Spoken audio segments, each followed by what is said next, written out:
Mi se prizadevamo, oziroma smo se v preteklih 25 letih prizadevali za narodno, kulturno in jezikovno osveščanje.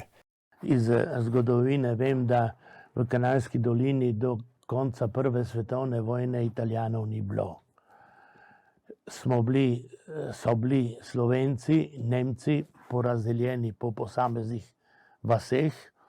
Ob vstopu v dolino se lahko spomnimo tudi žalostnih časov Soške fronte, se na tem mestu v spomin na umrle vojake in v opomin prihodnjim generacijam tudi lepo urejeno vojaško pokopališče iz Prve svetovne vojne.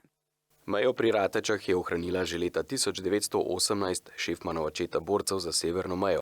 V cerkvi svetega Filipa in Jakoba še danes lahko slišimo slovensko besedo. Tu najdemo izreden nabor slovenskih nabožnih pesmi, ki so zbrane v cerkvenih pesmaricah, starejših od 100 let.